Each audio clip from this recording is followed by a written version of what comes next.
참 은혜스럽습니다.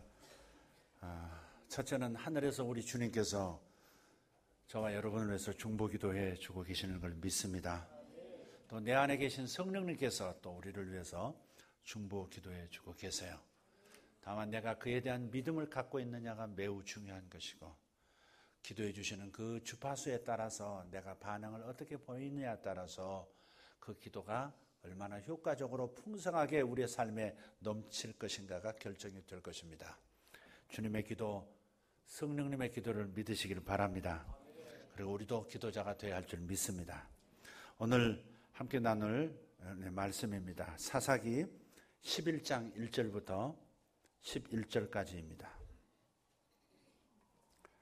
사사기 11장 1절부터 11절 말씀까지 같이 합독하겠습니다. 길르앗 사람 입다는 큰 용사였으니 기생이 길르앗에게서 낳은 아들이었고, 길르앗의 아내도 그의 아들들을 낳았더라. 그 아내의 아들들이 자라매 입다를 쫓아내며 그에게 이르되, 너는 다른 여인의 자식이니 우리 아버지의 집에서 기업을 잊지 못하리라 한지라. 이에 입다가 그의 형제들을 피하여 돕당에 거주하며 잡류가 그에게로 모여와서 그와 함께 출입하였더라. 얼마 후에 암몬 자손이 이스라엘을 치려하니라. 암몬 자손이 이스라엘을 치려할 때에 길르앗 장로들이 입다를 데려오려고 돕당에 가서 입다에게 이르되, 우리가 암몬 자손과 싸우려 하니 당신은 와서 우리의 장관이 되라 하니, 입다가 길르앗 장로들에게 이르되, 너희가 전에 나를 미워하여 내 아버지 집에서 쫓아내지 아니하였느냐? 이제 너희가 환난을 당하였다고 어찌하여 내게 왔느냐 하니라. 그러므로 길르앗 장로들이 입다에게 이르되, 이제 우리가 당신을 찾아온 것은 우리와 함께 가서 암몬 자손과 싸우게 하려 함이니, 그리하면 당신이 우리 길르앗 모든 주민의 머리가 되리라 하며, 입다가 길르앗 장로들에게 이르되, 너희가 나를 데리고 고향으로 돌아가서 암몬 자손과 싸우게 할 때 만일 여호와께서 그들을 내게 넘겨주시면 내가 과연 너희의 머리가 되겠느냐 하니, 길르앗 장로들이 입다에게 이르되, 여호와는 우리 사이의 증인이시니 당신의 말대로 우리가 그렇게 행하리이다 하니라. 이에 입다가 길르앗 장로들과 함께 가니 백성이 그를 자기들의 머리와 장관을 삼은지라. 입다가 미스바에서 자기의 말을 다 여호와 앞에 아뢰니라. 아멘. 우리는 이 성경이 하나님의 말씀인 것을 믿습니다. 또 우리는 이 하나님의 말씀으로 구원을 받고 또한 복을 받을 것입니다. 아멘. 때로는 마음도 체한다, 그런 책이 있습니다. 때로는 마음도 체한다. 상담치유 전문가인 변상규 목사라는 분이 쓴 심리 에세이입니다. 이 책에 이런 내용이 나옵니다. 개인이 겪고 있는 대부분의 문제가 상처에서 비롯되었다. 열등감의 상처, 못 배운 상처, 가난의 상처, 뜻을 이루지 못한 상처, 이해받지 못한 상처, 무시당한 상처. 그런데 상처 밑바닥에는 언제나 지독한 거절감과 좌절감이 깔려있다. 거절을 당하면 마음이 체한다. 밥만 먹고 체하는 게 아니다. 마음도 체한다. 그 체한 마음을 뚫어주지 않으면 그것이 나중에 화병이 되고 우울증이 되고 심지어는 자살에 이르게도 한다. 거의 모든 상처의 기저에는 어린 시절에 겪었던 거절감의 상처가 도사리고 있습니다. 특히 부모에게서, 부모와의 관계, 부모의 그늘에서 자랄 때 받은 상처 적지 않습니다. 태어날 때 너 낳지 말았어야 할 애인데 어쩌다 태어났냐 하는 이런 소리를 들으며 자라는 아이들이 있습니다. 너 남자로 태어났어야 되는데 왜 여자냐? 나는 딸을 원했는데 왜 아들이 태어난 거지? 이런 얘기들. 이 반복된 이런 말들이 거절, 부모가 나를 거절하는구나. 부모가 첫 스케치를 해주는 건데, 스케치가 어떠냐에 따라서 색칠도 그 스케치에 맞춰서 해야 합니다. 그러니 부모가 그렇게 자기 마음에 거절감이라고 하는 스케치를 해주면, 거절당했다는 그런 마음을 갖게 하면 평생 거절감에 두려우면서 살게 되는 거죠. 또 부모가 자주 싸워요. 심하게 싸우면 부모는 나를 거절한다는 느낌을 아이들이 갖는답니다. 나 때문에 싸운다고 생각하는 거예요. 내가 싫어서 싸우는 거다. 내가 미워서 지금 저래 소리치는 거다. 그렇게 생각한다는 거예요. 감정적으로. 또 더 나아가서 부모가 만약에 결별을 할 때 그때는 정말 또 거절감을 크게 갖는다는 거죠. 그런 거절감의 상처가 다른 상처들을 그 위에 덧씌우도록 만드는 거죠. 환갑이 넘은 한 권사님의 얘기입니다. 이분이 옷에 대한 지나친 집착 때문에 괴로워했어요. 예쁜 옷을 보면 사지 않고는 견디질 못합니다. 그런 분 손 들어보세요.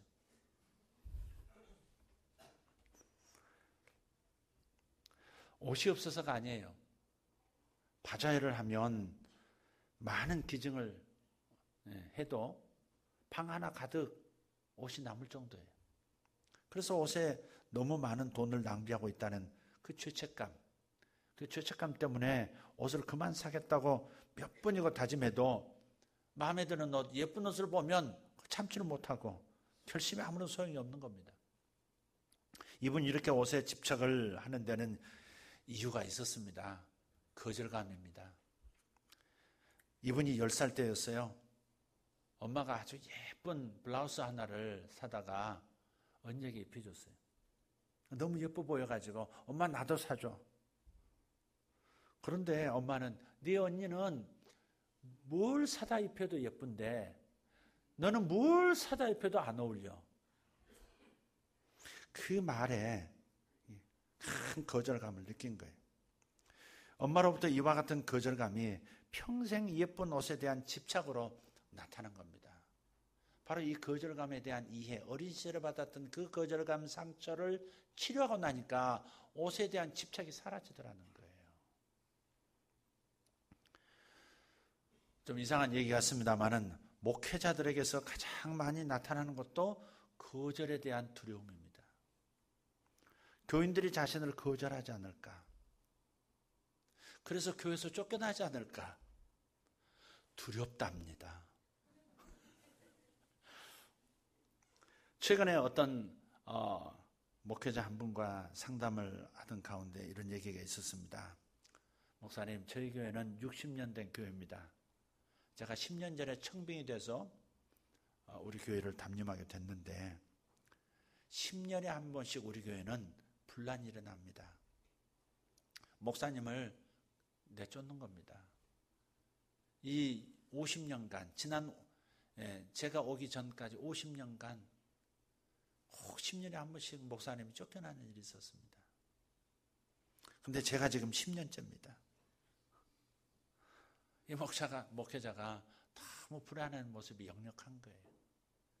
주님께서 주시는 말씀으로 그분을 마음을 다져주고 격려하고 그렇게 해서 헤어졌습니다마는 이런 분들이 적지가 않아요. 어느 목회자는 열심히 섬겨서 교회가 부흥하고 교회를 건축까지 했어요. 그런데 교회로부터 거절을 당했습니다. 나가달라는 거예요, 목사님. 이것을 거부하니까 그 다음부터 경제적으로 압박을 하더니 끝내는 목사님 생활비도 교회에서 주질 않는 거예요. 생활비를 주지 않는다는 것은 목회자 존재 자체를, 당신 자체가 실소, 그렇게 얘기를 하는 거죠. 그동안 자신이 쏟은 정성, 사랑에 대한 너무도 가혹한 결과 때문에 너무도 힘든 시간을 보냈어요. 결국 그분은 큰 상처를 안고 그 교회를 울면서 떠나게 됐고요.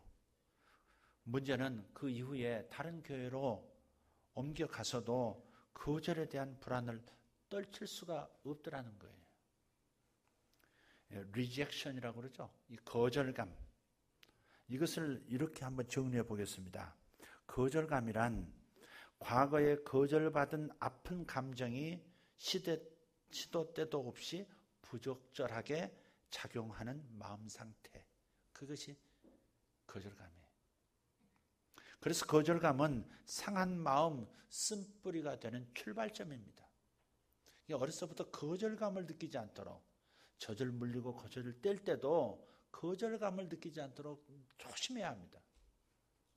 오늘 오동준 집사, 정유진 집사가 한 달이 좀 넘었는데 애기 이제 드디어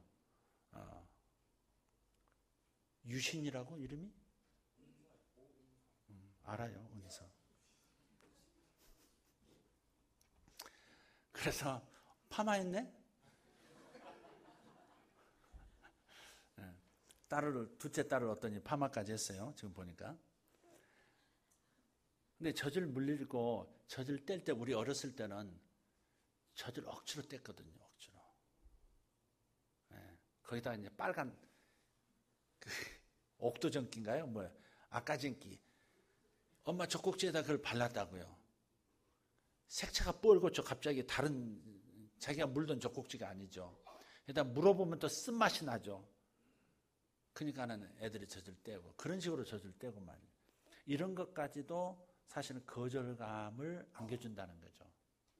그래서 너무 지나치게 일찍 젖을 뗀 아이들이, 강제로 젖을 뗀 아이들이 담배, 흡연율이 높답니다. 통계상으로. 그러니까 다른 데서 욕구를 채우려고 하는 거죠. 그게. 어쨌든 거절이라고 하는 이 상처, 인생에 적지 않은 영향을 끼쳐요. 오늘 본문에서도 거절의 상처를 경험한 사람이 나오죠. 입다라는 인물입니다. 이스라엘의 8번째 사사. 우리나라 고전에 홍길동전이 나옵니다. 홍길동 아시죠? 근데 그 주인공 홍길동에 비유해서 이 입다를 이스라엘의 홍길동이라 부르기도 했습니다. 둘 다 서자입니다. 본처에게서 태어나지 않았어요. 더더군다나 입다는 기생 출신 후처에게서 태어난 여자예요. 남자예요. 곱슬거리는 머리 때문에 헷갈립니다. 그리고 불량배의 우두머리가 됐다는 점에서 또 비슷해요. 하지만 홍길동보다 어찌 보면 입다가 더 불행합니다. 홍길동은 아버지를 아버지라 부르지 못했고요. 형을 형이라 부르지 못한 서름에서 스스로 집을 나갑니다. 그런데 입다는 기생의 아들이었고요. 배다른 형제들에게 집에서 쫓겨났고 집에서만 아니라 고향에서까지 쫓겨났어요. 자기 잘못도 아닌데 차별과 왕따와 학대를 당한 아주 비참한 불우한 인생이었습니다.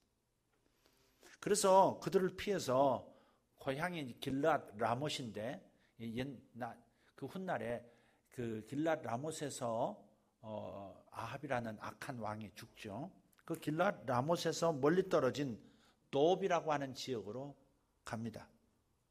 돕은 갈릴리 북쪽으로 올라가면 있는 도시인데요. 사람이 아주 살기 힘든 산악지대에 있습니다.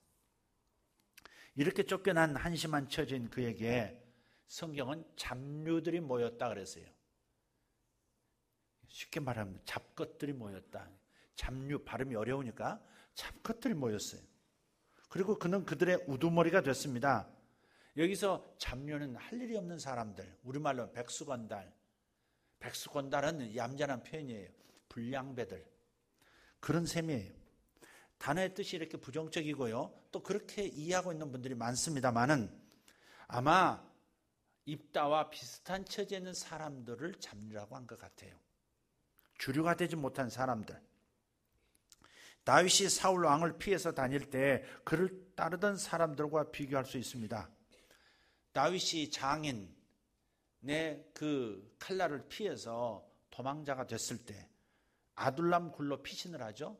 그런데 아둘람 굴들이 있는 곳에 다윗이 거처를 삼았을 때 이스라엘 전역에서 수많은 사람들이 부모를 비롯해서 수많은 사람들이 몰려들어요.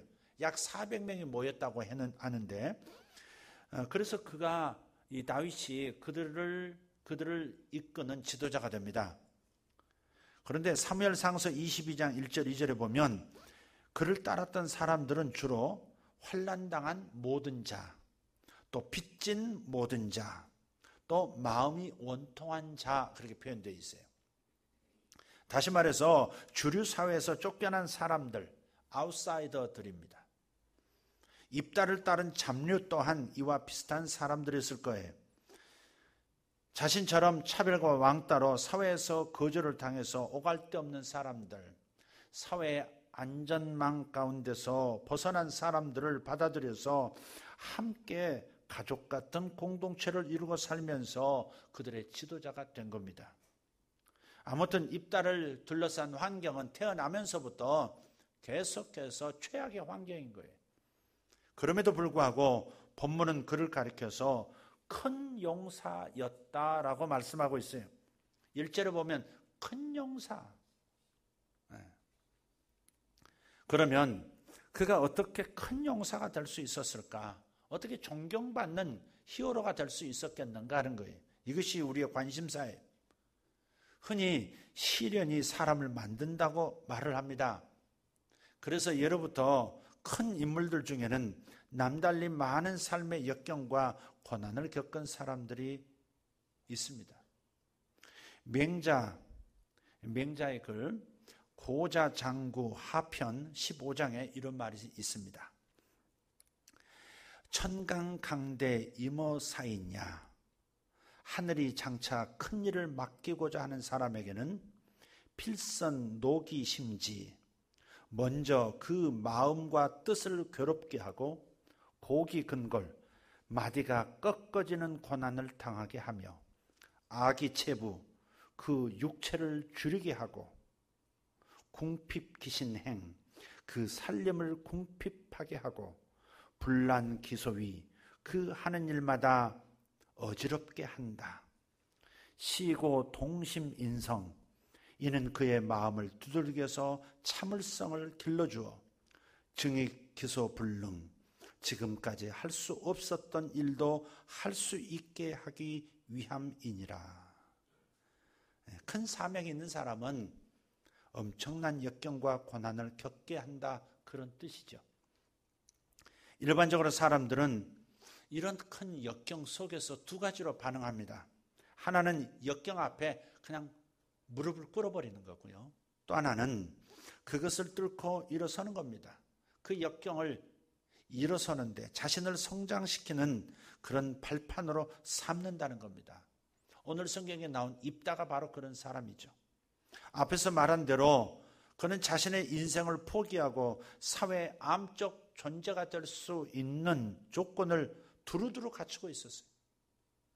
얼마든지 자신을 차별하는 세상을 저주하고 자신을 학대하고 내쫓은 형제들과 고향 사람들에게 복수할 수 있었습니다. 게다가 그에게는 따르는 사람들이 있었죠. 주로 사회에 대해서 불만을 가진 사람들, 잡류들이. 그가 그들의 지도자였으니 그들을 조금만 부추겨도 세상에 불을 지를 수가 있었어요. 또 더더군다나 침략의 기회를 엿보고 있는 이웃나라 암몬 족속의 앞잡이가 될 수도 있고, 그들과 연합해서 고향 사람, 자기 형제들에게 복수의 칼이 되고 복수의 창과 복수의 활이 될 수도 있었습니다. 그런데 그는 세상을 저주하고 형제들과 고향 사람들에게 복수하는 것으로 시간을 낭비하지 않습니다. 그렇게 살 수 없다는 거예요. 다른 선택을 한 겁니다. 오히려 자기를 성장시키는 일에 전념을 하는 거예요. 자기를 꺾어 누를 듯한 그 맞바람을 타고 독수리처럼 올라가려고 몸부림한 사람이 이 사람이에요. 도적대로 전락하고도 남을 사람들을 모아서 오히려 나라를 구한 구국의 용사로 길러냈습니다. 자신 또한 위기에 처한 나라를 구할 수 있는 큰 용사로 성장을 한 것이에요. 그래서 위기를 만났을 때 생각이 나지는 사람, 거절했던 사람들이 찾아와서 무릎을 꿇고 자기들의 지도자가 되어달라고 간청할 만큼 탁월한 사람이 됐어요. 복수라면 이런 것이 진짜 복수가 아니겠습니까? 자, 그런데 어떻게 그에게 이런 일이 가능했을까? 어떻게 복수의 칼을 가는 대신 자신을 키우고, 그래서 모두에게 필요한 탁월한 사람으로 자신이 성장할 수 있었을까? 오늘 성경 말씀은 믿음이 답이라고 얘기하는 거예요. 믿음이. 하나님을 향한 믿음이 이것을 가능하게 했습니다. 9절 말씀을 보면 이것을 볼 수 있어요. 승리는 하나님에게 있다고 고백하는 거예요. 당신이 우리의 지도자가 되어주면 암몬을 이길 수 있습니다. 그렇게 말하는 고향 사람들의 대표를 향해서 승리는 하나님에게 있다. 여호와께서 나를 이기게 해주신다면 이라고 표현하는 것을 봤을 때 인생의 승리는, 국가의 승리는, 교회의 승리는, 개인의 승리는, 사업의 승리는 하나님께 있다. 그렇게 고백한 거예요. 이게 믿음이 아니고 뭐겠어요? 11절을 보면 그가 엎드려 기도하는 사람인 걸 보여주고 있어요. 들었던 말을 하나님 앞에 가서 다시 기도를 하는 겁니다. 하나님 앞에서 진술하는 거예요. 다 하나님 앞에 들었던 말과 자기 마음에 품은 생각들을 다 하나님 앞에 말씀드리고 있어요. 그게 바로 기도하는 거예요. 승리는 여호와께 있다. 그리고 기도한다. 이것이 바로 믿음이라는 말이에요. 열악한 환경을 깨뜨리는 힘은 믿음에 있습니다. 아무리 환경이 어려워도 믿음이 있으면 극복할 수 있습니다. 우리가 잘 아는 요셉, 그가 형제들에 의해서 팔리고 노예로 팔리고 말이죠. 억울하게 감옥에 갇히고 그렇게 잊혀진 바 되었음에도 불구하고 그의 마음이 파탄나지 않은, 그 인격이 파탄나지 않는 까닭이 어디 있습니까? 다니엘의 세 친구들이 왕의 불구덩이에 던져버리겠다고 하는 왕의 위협에도 두려워하지 않았던 이유가 무엇일까? 그것은 하나님을 향한 믿음이죠. 절대로 꺾이지 않는 힘은 오직 믿음에서만 나오는 겁니다. 믿음은 모든 운명을 뛰어넘게 하는 능력입니다. 장애를 넘어서게 하는 능력이에요. 언제고 일어서서 승리하게 하는 것이 믿음인 줄 믿습니다. 그런데 반대로 환경이 아무리 좋아도 믿음이 없으면 그 사람은 반드시 썩습니다. 우리를 썩지 않게 만드는 방부제가 하나님을 향한 믿음이에요. 그렇기 때문에 우리 예수 믿는 사람들은 환경을 탓할 상황이 되어도 환경을 탓하기 전에 자신의 믿음의 분량을 먼저 헤아려야 합니다. 자신 안에 믿음이 있으면 환경이 문제가 되지 않거든요. 바깥 장애물보다 내 안의 장애물이 더 큰 문제죠. 믿음 없음이라는 장애물, 이것이 우리를 환경을 넘어서지 못하게 하는 가장 위험한 요소인 거예요.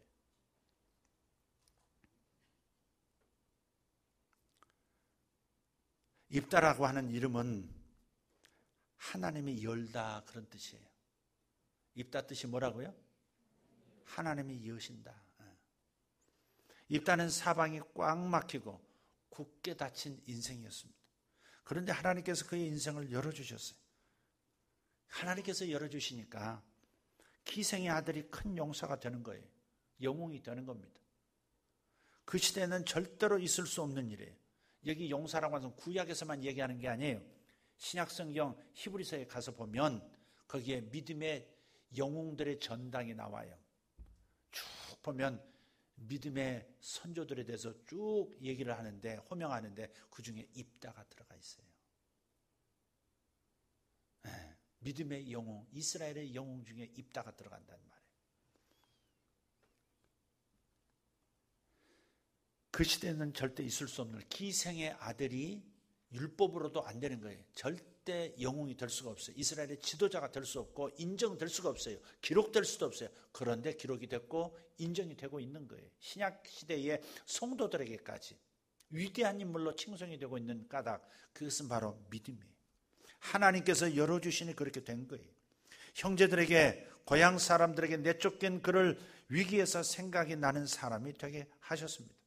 그가 우리와 함께 있다면 이 위기를 우리가 맞이하지 않았을 텐데, 암몬 사람을 쳐서 이길 수 있을 텐데, 그런 생각이 나게 만드는 사람으로 만들었습니다. 하나님이 열어주시면 이런 사람이 되는 거예요. 꼭 필요한 사람. 급기야 그를 내쫓았던 사람들이 실제로 찾아와서 그 앞에 무릎을 꿇고 자신들의 지도자가 되어달라고 사정사정을 하는 그런 상황이 되게 만들었습니다. 꼭 필요한 사람. 이 모두가 하나님께서 열어주셨기 때문입니다. 그리고 이렇게 하나님께서 인생을 열어주시니까 다른 사람의 인생을 열어주는 사람이 되는 거예요. 주류사에서 쫓겨나서 아무런 소망도 없이 살아가던 그런 사람들에게 소망을 열어주고 암몬 사람의 침략에서 하나님의 구원을 열어주는 사람이 된 겁니다. 우리의 닫힌 인생도 하나님의 손에 달린 줄 믿습니다. 하나님을 향한 믿음을 가질 때 열리는 인생, 더 나아가서 열어주는 인생이 되는 것을 믿습니다. 자해공갈단이라고 여러분 아세요? 자해공갈단. 손 들어보세요. 어떤 변호사가 하는 말이에요. 자기 어떤 어떤 문제, 형사 문제를 자기가 이제 맡은 적이 있대요. 근데 어떤 상황이냐면 한 남자분이 차가 도는 코너에서 차가 돌면서 횡단보도가 있어서 멈췄는데 괜히 자기가 가서 부딪힌 거예요. 가서 이게 그냥 아마 블랙박스가 없었던 때 같아요. 가서 이게 살짝 부딪히고 길가에 스스로 또 널브러졌어요. 근데 문제는 그 사람이 뇌진탕으로 죽은 거예요. 그러니 이게 차가 멈췄다. 근데 가서 자기가 일부러 가서 부딪혀서 쓰러진 것이다 라고 증명하기에는 사람이 죽어버렸으니까. 사람이 어떻게 그렇게 죽을 수 있어요? 자기가 살짝 가서 탁 흉내내고 탁 또 쓰러졌단 말이에요. 근데 죽었어요. 이런 얘기 또 들어보셨어요? 호텔 한번 잘못 뽑아서 파상풍에 걸려 죽은 사람. 병의 크기나 심각성, 문제의 크기나 심각성이 문제가 아니라는 거예요. 하나님이 우리 인생을 놔버리면 우리 인생이 끝이라는 겁니다. 아무것도 않는 일에 사람이 그렇게 갈 수도 있는 거예요. 하나님이 인생을 놓으시면 그냥 가는 거예요. 그러나 하나님께서 함께 하시고 하나님이 도와주시면 어떤 상황에서도 열리게 되어 있는 줄 믿습니다. 결국은 믿음이 차이를 만들어내는 거예요. 믿음이 차이를 만들어내는 거예요. 한 10여 년 전 얘기입니다. 어떤 여고생이 금품을 뺐다가 경찰에게 붙잡혀서 구속이 됐어요. 근데 한 달 용돈이 200만 원.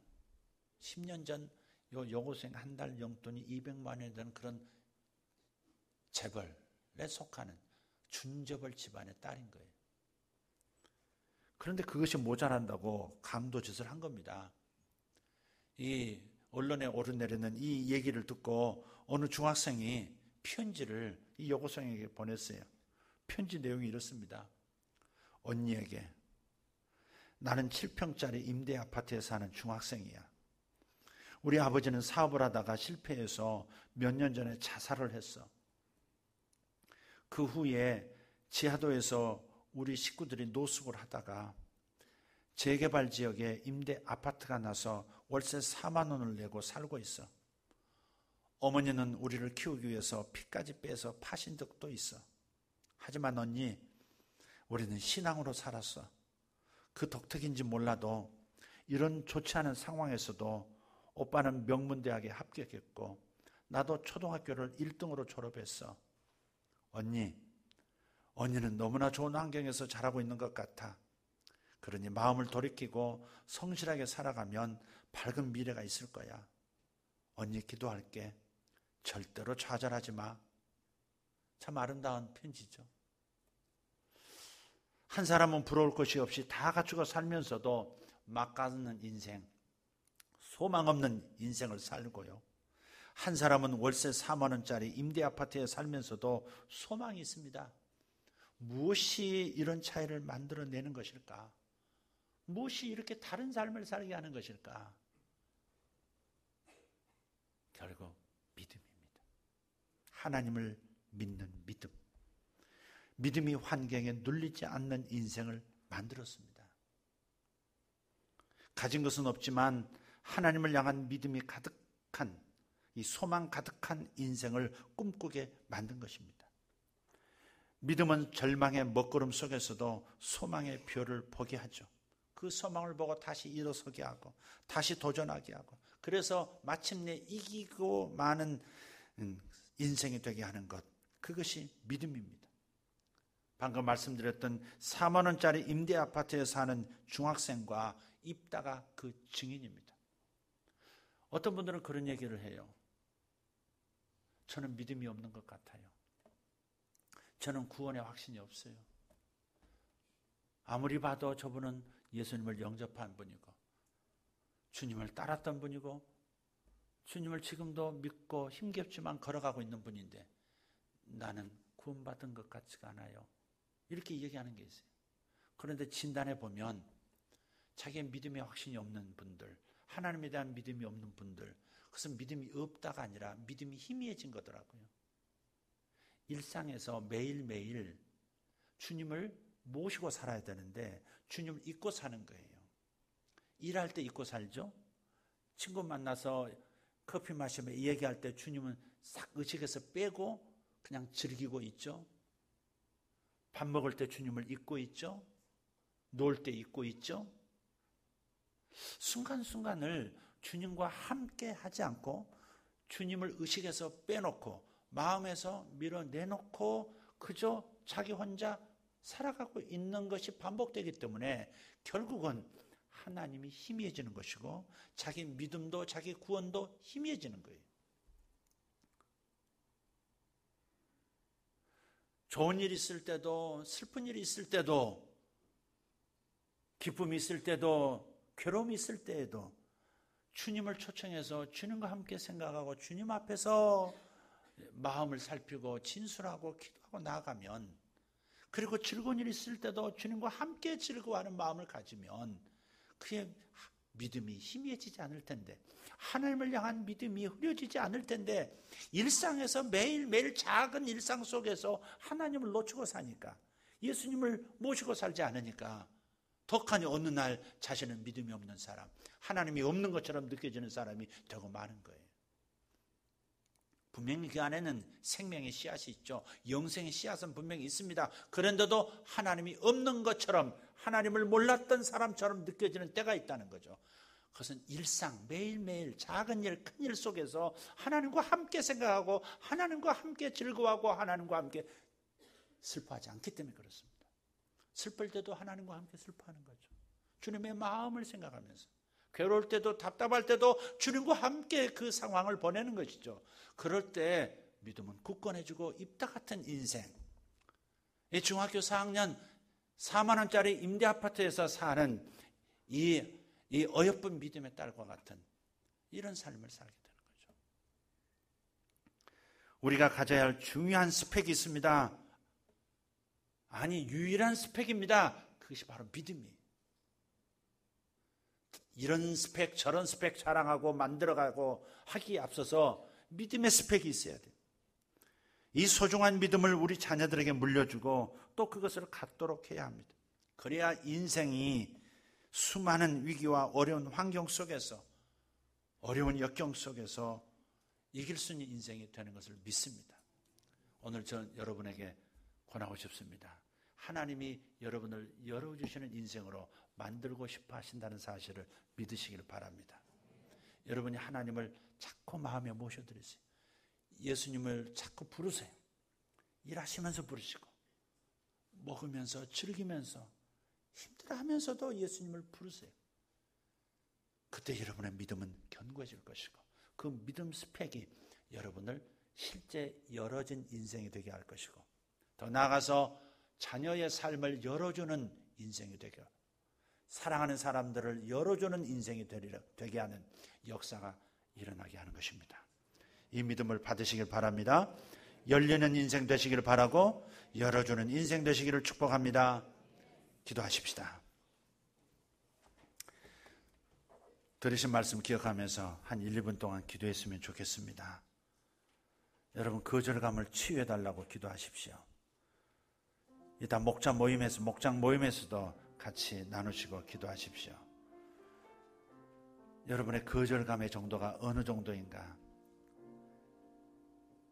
어떤 사람은 거절당할까 싶어서 두려워서 사람을 먼저 거절해버리는 사람도 있습니다. 사람들 속에 들어가기를 힘들어하는 사람이 있습니다. 왜? 거절당한 그 감정적 상처 때문에. 또 거절당하기 싫어서.